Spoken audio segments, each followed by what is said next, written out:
Good morning guys.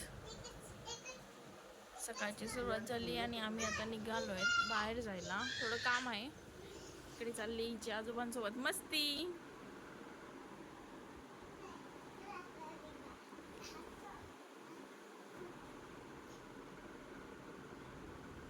काय करते? पडशील ना.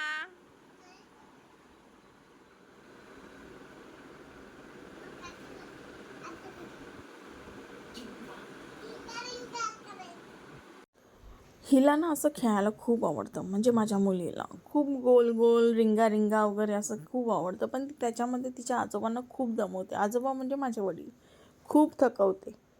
तर आम्ही इथे निघालो होतो ठाण्याकडे जायला आणि त्याच्यासोबत आमच्यासोबत आमची मुलगीसुद्धा होती. तर त्यासाठी आम्ही दुपारची ट्रेन पकडली, जेणेकरून तिथे गर्दी कमी असेल आणि आम्ही व्यवस्थित उतरू शकू, पोहोचू शकू. आणि बाहेर खूप पाऊस चालू होता. जसं हिवाळ्यात आपण बोलतो ना की खूप धुकं आलं आहे आणि धुकं पडून चादर वगैरे धुक्याची चादर वगैरे आली आहे वरती, असं आपण म्हणतो. तसंच हे पावसाळी वातावरण होतं आणि वरती बघा अगदी धुक्यासारखंच आभाळसुद्धा दिसत नव्हतं.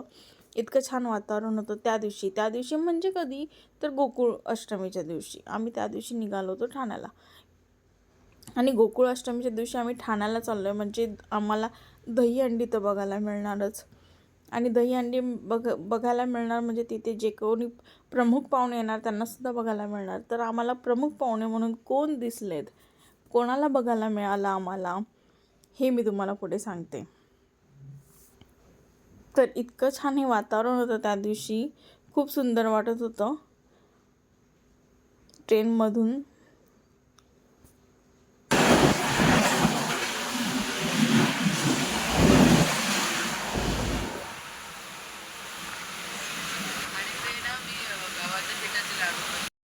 ठाण्याला पोचलो आणि आम्ही इकडे रिक्षा पकडत होतो आणि आम्हाला जायचं होतं एका ठिकाणी. तिथं तर रिक्षावाले म्हणत होते की नाही आम्हाला नाही माहिती, तुम्हाला तुमचा मॅप लावून यावं लागेल. शेवटी आम्हाला 2 रिक्षावाले तर नाहीच म्हटले.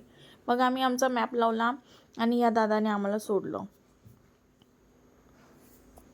हे जे दिसते समोर ते आहे ठाण्याचं तलावपाली. आणि इथे आम्हाला जिथे उतरायचं आमचं डेस्टिनेशन जे आहे ठाण्यामधलं तिथे जवळ आलो होतो. आणि तिथेच नेमक्या त्या चौकामध्ये जो चौक होता ते चौक मीनाताई ठाकरे चौक, त्या चौकामध्ये ही दहीहंडी होती. खूप सुंदर अशी. आणि आजूबाजूला बघा प्रत्येकजण आपापली पथके घेऊन मनोरे रचण्यासाठी सज्ज होते. प्रत्येक पथकाचे जे मेंबर्स आहेत हे. आणि ह्या चौकामध्ये दहीहंडी बांधल्यामुळे आम्हाला कळलंच नाही की अरे आम्हाला ह्याच चौकात उतरायचं आहे. आम्ही चुकून पुढे गेलो, परत पाठी आलो मागे.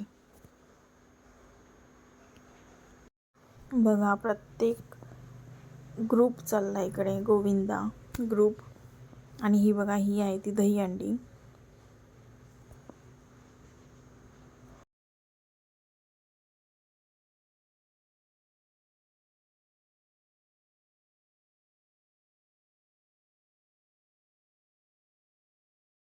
आणि इथे सगळी सोय करून ठेवली होती ॲम्ब्युलन्स वगैरेची, की कोणाला काय लागली इजा झाली तर पटकन ताबडतोब नेता येईल. आणि आम्ही ज्या ठिकाणी गेलो होतो त्या ठिकाणी खिडकीत बसून हे दृश्य आम्हाला पाहता येत होतं. त्यामुळे माझ्या मुलीलाही मी ते बसवलं आणि प्रत्येकजण आपापले मनोरे रचून सलामी देत होतं. हा ग्रुप जो आहे तो आता मला वाटतं 7 थरांचा मनोरा रचला होता यांनी आपली सलामी दिली आहे. बघाच तुम्ही. त्या छोट्या मुलाचं फार कौतुक आहे जो वरती असतो. अजिबात घाबरला नाही तो मुलगा, सुंदर सलामी दिली त्यांनी. बघाच तुम्ही पुढे. हा बघा इथे त्याला हेल्मेट घातलंय लाल.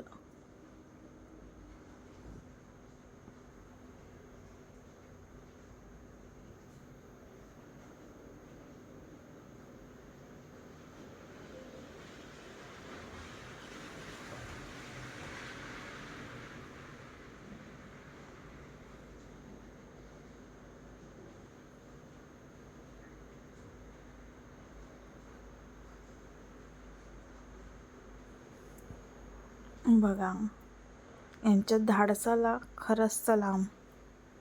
आणि मी तुम्हाला म्हटलं की आम्हाला या दिवशी प्रमुख पाहुणे म्हणून कोणाला बघायला मिळालं तर ते आपल्या महाराष्ट्राचे मुख्यमंत्री, माजी मुख्यमंत्री फडणवीस साहेब. हे बघा तुम्हाला दिसतंय का, त्यांना हे घातलं आहे ते शेला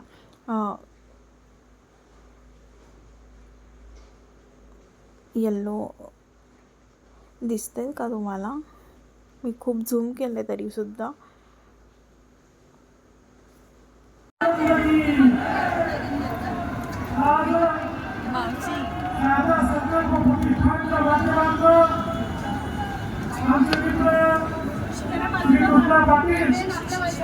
यांनी या ठिकाणी आयोजित केलेल्या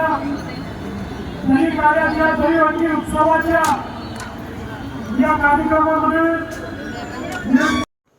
त्यानंतर आमचं ते काम आटपलं आणि आम्ही तलावपाली समोर जे स्टॉल आहे ते फूड स्टॉल, तिथे थोडा नाश्ता वगैरे केला. खूप पाऊस पडत होता, माझी मुलगीसुद्धा भिजली होती, तिचे सगळे केस भिजले होते, आम्ही भिजलो होतो, थंडी वाजत होती. मस्त गरम गरम पाणीपुरी वगैरे खाल्ली तिथे. आणि आता तुम्ही म्हणाल पाणीपुरी गरम गरम, तर हो, त्याला आम्ही रगडा थोडा गरम करायला सांगितलं होतं. आणि पावसाच्या पाणीपुरीचा आस्वाद घ्यायला फार मजा येते. त्यानंतर तो ॲप्पलवाला दिसला, तो पावसामुळे स्वस्तात ॲप्पल देत होता आम्हाला, त्यामुळे आम्ही ते ॲप्पलसुद्धा घेतले. स्टेशनवर आलो आणि मनात हीच भीती होती की गाडीला किती गर्दी असेल आणि किती नाही. ट्रेन पकडायची होती कारण छोटी मुलगी होती माझी, त्यामुळे ह्या भीतीत आम्ही बसलो होतो. किती ट्रेनला गर्दी याच गप्पा मारत बसलो होतो. चला भेटू नेक्स्ट व्लॉगमध्ये.